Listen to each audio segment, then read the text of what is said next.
அனைவருக்கும் வணக்கம். உங்கள் வேர்க்கடலை வெண்ணெய் வணிகத்தில் ஸ்மார்ட் விற்பனை இலக்குகளை அமைப்பதன் மூலம் உங்கள் வருவாயை எவ்வாறு அதிகரிப்பது என்பதை இன்று நீங்கள் கற்றுக்கொள்வீர்கள்.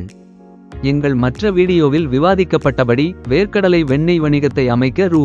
10,60,000 முதலீட்டில் தொடங்குங்கள். நீங்கள் எவ்வளவு சம்பாதிக்கிறீர்கள் என்பதையும் விற்பனை இலக்குகளை அமைப்பதன் மூலம் உங்கள் வருமானத்தை எவ்வாறு அதிகரிப்பது என்பதையும் அறிந்து கொள்ளுங்கள்.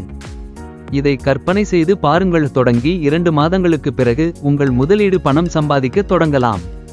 சிறந்த சூழ்நிலையில் 6 மாதங்களுக்குப் பிறகு நீங்கள் ஒவ்வொரு மாதமும் 44,000 முதல் 65,000 ரூபாய் வரை சம்பாதிக்கலாம். மேலும் அது தொடர்ந்து அதிகரித்து வருகிறது. முதல் ஆண்டின் இறுதியில் நீங்கள் மாதத்திற்கு 65,000 முதல் 1,00,000 ரூபாய் வரை சம்பாதிக்கலாம். அனைத்து செலவுகள், கடன்கள் மற்றும் வரிகளை செலுத்திய பிறகு இது உங்கள் உண்மையான இலாபமாகும். 2வது அல்லது 3வது ஆண்டின் இறுதியில் நீங்கள் ஒவ்வொரு மாதமும் 2,00,000 முதல் 2,65,000 வரை சம்பாதிக்கலாம். உங்கள் வணிகத்தில் 10,60,000 ரூபாயை முதலீடு செய்வதன் சாத்தியமான வெற்றி இதுதான். எந்தவொரு பணத்தையும் செலவழிக்கும் முன் நன்கு தயாராகுங்கள். உங்கள் நண்பர்கள், குடும்பத்தினர் மற்றும் வேலை தொடர்புகளை பயன்படுத்தி உங்கள் வேர்க்கடலை வெண்ணெயை விற்கும் குறைந்தது 14 உள்ளூர் மளிகை கடைகளை கண்டுபிடிப்பதன் மூலம் தொடங்கவும். இந்த கடைகள் ஒவ்வொன்றும் வழக்கமாக அருகிலுள்ள சுமார் 150 வீடுகளுக்கு சேவை செய்கின்றன. உங்களுக்கு தெரிந்தவர்களையும் வழியில் நீங்கள் சந்தித்த மற்றவர்களையும் அணுகவும்.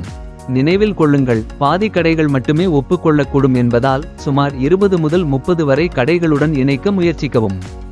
இந்த வழியில் நீங்கள் 14 கடைகளின் வலுவான குழுவுடன் தொடங்க வாய்ப்புள்ளது. 14 உள்ளூர் கடைகளுடன் உங்கள் வணிகத்தை தொடங்கும் போது உங்கள் வேர்க்கடலை வெண்ணெயை மேம்படுத்த முதல் சில மாதங்களை பயன்படுத்துங்கள். உங்கள் நண்பர்களுக்கும் இந்த 14 கடைகளின் உரிமையாளர்களுக்கும் மாதிரிகளை கொடுங்கள். அவர்கள் சொல்வதற்கு கவனம் செலுத்துங்கள். அவர்களின் பரிந்துரைகளின் அடிப்படையில் உங்கள் வேர்க்கடலை வெண்ணெயில் மாற்றங்களை செய்யுங்கள். மேலும் உங்கள் வேர்க்கடலை வெண்ணெயை விற்கவும் விளம்பரப்படுத்தவும் கடை உரிமையாளர்களை ஊக்குவிக்க நல்ல சலுகைகளை வழங்குங்கள். இந்த அணுகுமுறை புஷ் மார்க்கெட்டிங் என்று அழைக்கப்படுகிறது. இப்போது உங்கள் விற்பனை இலக்குகளை கவனமாக திட்டமிடுங்கள். ஒவ்வொரு வாடிக்கையாளரும் ஒவ்வொரு மாதமும் 300 கிராம் வேர்க்கடலை வெண்ணெயை வாங்குவார்கள் என்று நினைத்து பாருங்கள். ஒரு உள்ளூர் கடை வழக்கமாக அதைச் சுற்றியுள்ள சுமார் 150 வீடுகளுக்கு விற்கிறது.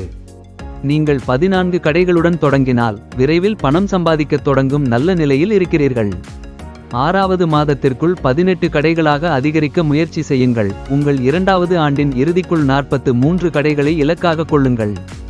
இந்த இலக்குகளை அடைவது உங்கள் வணிகத்திற்கு பெரிய வளர்ச்சிக்கு வழிவகுக்கும். இந்த வீடியோவை பார்த்ததற்கு நன்றி. விரும்பவும், பகிர்ந்து கொள்ளவும், வியாபார் கோச் சேனலுக்கு குழு சேரவும்.